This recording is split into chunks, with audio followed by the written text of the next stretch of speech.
Olá, queridos irmãos e irmãs. Sejam todos muito bem-vindos ao nosso canal. Hoje temos um convite especial para você: mergulhar nas palavras de Jesus através de suas parábolas. Você já parou para pensar por que Jesus, o maior mestre de todos os tempos, escolheu contar histórias para ensinar as verdades do reino de Deus? As parábolas são muito mais do que simples narrativas. Elas são janelas para a sabedoria divina, revelando os mistérios do céu de maneira acessível e transformadora. A parábola do semeador, Mateus 13, 3, 9, 18, 23. Jesus contou muitas coisas à multidão em parábolas, dizendo: Um semeador saiu a semear. Enquanto lançava a semente, parte dela caiu à beira do caminho, e as aves vieram e a comeram. Parte dela caiu em terreno pedregoso, onde não havia muita terra. Logo brotou, porque a terra não era profunda.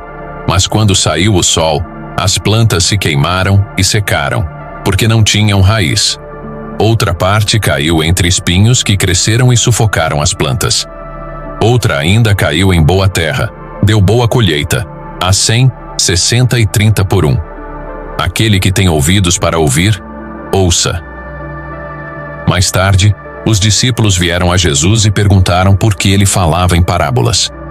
Jesus respondeu que a eles era dado conhecer os mistérios do reino dos céus, mas aos outros não. Então Jesus explicou a parábola do semeador. Ouçam o que significa a parábola do semeador. Quando alguém ouve a mensagem do reino e não a entende, o maligno vem e arranca o que foi semeado em seu coração. Este é o que foi semeado à beira do caminho. O que foi semeado em terreno pedregoso é o que ouve a palavra e logo a recebe com alegria. Mas, como não tem raiz em si mesmo, dura pouco tempo. Quando surge alguma tribulação ou perseguição por causa da palavra, logo abandona. O que foi semeado entre espinhos é o que ouve a palavra, mas a preocupação desta vida e o engano das riquezas a sufocam, tornando-a infrutífera. Mas o que foi semeado em boa terra é o que ouve a palavra e a entende. Este dá uma colheita de 100, 60 e 30 por 1. Se você está gostando deste vídeo, não se esqueça de curtir e compartilhar com seus amigos e familiares. Assim, mais pessoas poderão ser alcançadas pelos ensinamentos de Jesus. E se você ainda não é inscrito no nosso canal, clique no botão de inscrever-se e ative o sininho para não perder nenhum dos nossos conteúdos. Aqui você encontrará vídeos inspiradores, reflexões bíblicas e muito mais. Tudo para fortalecer a sua fé e trazer a palavra de Deus mais perto de você. Também queremos saber a sua opinião. Deixe um comentário abaixo dizendo qual parábola de Jesus mais impactou a sua vida e por quê. Vamos adorar ler o seu testemunho e aprender com a sua experiência. A parábola do joio, Mateus 13, 24, 30, 36, 43. Jesus contou-lhes outra parábola. O reino dos céus é como um homem que semeou boa semente em seu campo. Mas enquanto todos dormiam, veio o seu inimigo e semeou joio no meio do trigo e se foi. Quando o trigo brotou e formou espigas, o joio também apareceu. Os servos do dono foram perguntar-lhe: Senhor, não semeaste boa semente em teu campo? Então, de onde veio o joio? Um inimigo fez isso, respondeu ele. Os servos lhe perguntaram: Queres que o arranquemos? Ele respondeu: Não, pois ao arrancar o joio, vocês poderão arrancar com ele o trigo. Deixem que cresçam juntos até a colheita. Então direi aos ceifeiros: Ajuntem primeiro o joio e amarrem-no em feixes para ser queimado. Depois, ajuntem o trigo no meu celeiro. Então, Jesus deixou a multidão e entrou em casa. Seus discípulos se aproximaram dele e pediram: Explica-nos a parábola do joio no campo. Ele respondeu: O que semeia a boa semente é o Filho do Homem. O campo é o mundo, e a boa semente são os filhos do reino. O joio são os filhos do maligno, e o inimigo que o semeia é o diabo. A colheita é o fim dos tempos, e os ceifeiros são os anjos. Assim como o joio é colhido e queimado no fogo, assim será no fim dos tempos. O Filho do Homem enviará os seus anjos, e eles tirarão do seu reino tudo o que faz tropeçar, e todos os que praticam o mal. Eles os lançarão na fornalha ardente, onde haverá choro e ranger de dentes. Então os justos brilharão como o sol no reino de seu Pai. Aquele que tem ouvidos, ouça. A parábola do grão de mostarda. Mateus 13:31-32. Jesus contou-lhes outra parábola. O reino dos céus é como um grão de mostarda que um homem plantou em seu campo. Embora seja a menor de todas as sementes, quando cresce, torna-se a maior das hortaliças e se transforma em uma árvore, de modo que as aves do céu vêm fazer ninhos em seus ramos. A parábola do fermento. Mateus 13:33. O reino dos céus é como o fermento que uma mulher tomou e misturou com uma grande quantidade de farinha, e toda a massa ficou fermentada. Jesus falou todas estas coisas à multidão por parábolas. Nada lhes dizia sem usar alguma parábola, cumprindo-se assim o que fora dito pelo profeta. Abrirei minha boca em parábolas, proclamarei coisas ocultas desde a criação do mundo. A parábola do tesouro escondido. Mateus 13:44. O reino dos céus é como um tesouro escondido num campo. Certo homem, ao encontrá-lo, escondeu-o de novo, e então, cheio de alegria, foi, vendeu tudo o que tinha e comprou aquele campo. A parábola da pérola de grande valor. Mateus 13:45-46. O reino dos céus também é como um negociante que procura pérolas preciosas. Encontrando uma pérola de grande valor, foi, vendeu tudo o que tinha e a comprou. A parábola da rede. Mateus 13:47-50. O reino dos céus é ainda como uma rede que é lançada ao mar e apanha toda sorte de peixes. Quando está cheia, os pescadores a puxam para a praia. Então, sentados, recolhem os peixes bons em cestos, mas jogam fora os ruins. Assim será no fim dos tempos. Os anjos virão, separarão os maus dos justos e lançarão os maus na fornalha ardente, onde haverá choro e ranger de dentes. A parábola do credor incompassivo. Mateus 18:23-35. Por isso, o reino dos céus é como um rei que desejava acertar contas com seus servos. Quando começou o acerto, foi trazido à sua presença um que lhe devia uma enorme quantidade de prata. Como não tinha condições de pagar, o Senhor ordenou que ele, sua esposa, seus filhos e tudo o que ele possuía fossem vendidos para pagar a dívida. O servo prostrou-se diante dele e implorou: "Tem paciência comigo, e eu te pagarei tudo." O senhor daquele servo teve compaixão, cancelou a dívida e o deixou ir.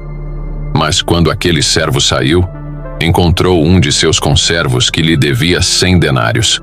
Agarrou-o e começou a sufocá-lo, dizendo: "Pague-me o que me deve." Então o seu conservo caiu de joelhos e implorou: "Tenha paciência comigo, e eu pagarei a você." Mas ele não quis. Antes, saiu e mandou lançá-lo na prisão, até que pagasse a dívida. Quando os outros servos viram o que havia acontecido, ficaram muito tristes e foram contar ao seu senhor tudo o que havia acontecido. Então o senhor chamou o servo e disse: "Servo mau, cancelei toda a sua dívida porque você me implorou. Você não devia ter tido misericórdia do seu conservo como eu tive de você?" Irado, seu senhor entregou-o aos torturadores, até que pagasse tudo o que devia. Assim também lhes fará meu Pai Celestial, se cada um de vocês não perdoar de coração a seu irmão. A parábola dos trabalhadores na vinha. Mateus 20:1-16. Porque o reino dos céus é como um proprietário que saiu de manhã cedo para contratar trabalhadores para a sua vinha. Ele combinou pagar-lhes 1 denário pelo dia e mandou-os para a sua vinha. Por volta das 9 horas da manhã, ele saiu e viu outros que estavam desocupados na praça, e lhes disse: "Vão também trabalhar na vinha, e eu lhes pagarei o que for justo." E eles foram. Saindo novamente por volta do meio-dia e das 3 horas da tarde, fez a mesma coisa. Saindo por volta das 5 horas da tarde, encontrou ainda outros que estavam desocupados e lhes perguntou: "Por que vocês estiveram aqui desocupados o dia todo?" porque ninguém nos contratou. Responderam eles. Ele lhes disse: Vão vocês também trabalhar na minha vinha. Ao cair da tarde, o dono da vinha disse ao seu administrador: Chame os trabalhadores e pague-lhes o salário, começando com os últimos contratados e terminando nos primeiros. Vieram os trabalhadores contratados por volta das 5 horas da tarde, e cada um recebeu um denário. Quando vieram os que tinham sido contratados primeiro, esperavam receber mais. Mas cada um deles também recebeu um denário. Quando o receberam, começaram a se queixar do proprietário da vinha, dizendo: Estes homens contratados por último trabalharam apenas 1 hora, e o Senhor os igualou a nós, que suportamos o peso do trabalho e o calor do dia. Mas ele respondeu a um deles: Amigo, não estou sendo injusto com você. Você não concordou em trabalhar por um denário? Receba o que é seu e vá. Eu quero dar ao que foi contratado por último o mesmo que lhe dei. Não tenho o direito de fazer o que quero com o meu dinheiro? Ou você está com inveja porque sou generoso? Assim os últimos serão primeiros e os primeiros serão últimos. Parábola das 10 virgens. Mateus 25, 13. O reino do céu será, então, semelhante a 10 virgens que, tomando as suas lâmpadas, saíram ao encontro do noivo. 5 dentre elas eram insensatas e 5 prudentes. As insensatas, ao tomarem as suas lâmpadas, não levaram azeite consigo. No entanto, as prudentes, além das lâmpadas, levaram azeite nas vasilhas. O noivo estava demorando, e todas ficaram sonolentas e adormeceram. À meia-noite, ouviu-se um grito: Aí vem o noivo, saí ao seu encontro. Então, todas aquelas virgens se levantaram e prepararam as suas lâmpadas. As insensatas disseram às prudentes: Dai-nos do vosso azeite, porque as nossas lâmpadas estão se apagando. Mas as prudentes responderam: Não, para que não nos falte a nós e a vós. Ide antes aos que o vendem e comprai-o. E enquanto foram comprá-lo, chegou o noivo, e as que estavam preparadas entraram com ele para as bodas, e fechou-se a porta. Mais tarde, chegaram as virgens insensatas, clamando: Senhor, Senhor, abre-nos a porta. Ele, porém, respondeu: Em verdade vos digo que não vos conheço. Vigiai, pois, porque não sabeis o dia nem a hora. A mensagem central da parábola é a importância da vigilância e da preparação constante. Jesus adverte seus seguidores a estarem sempre prontos, pois o momento de sua volta é desconhecido. A preparação espiritual não pode ser emprestada ou adquirida no último minuto. Cada pessoa deve estar pronta individualmente para o encontro com Cristo. Esperamos que este vídeo sobre as parábolas de Jesus tenha tocado profundamente o seu coração e trazido novas perspectivas para a sua vida espiritual. Se você foi abençoado por este conteúdo, não se esqueça de curtir o vídeo. Sua curtida nos ajuda a alcançar mais pessoas com a palavra de Deus. E agora, temos um desafio especial para você. Pense em 3 pessoas que precisam ouvir estas mensagens transformadoras. Compartilhe este vídeo com elas no WhatsApp. Vamos espalhar a sabedoria e o amor de Jesus para o máximo de pessoas possível. Não se esqueça de se inscrever no nosso canal e ativar o sininho para não perder nenhum dos nossos próximos vídeos. Juntos, podemos fortalecer nossa fé e caminhar mais próximos de Deus. Muito obrigado por nos acompanhar até aqui. Que Deus abençoe você e até a próxima.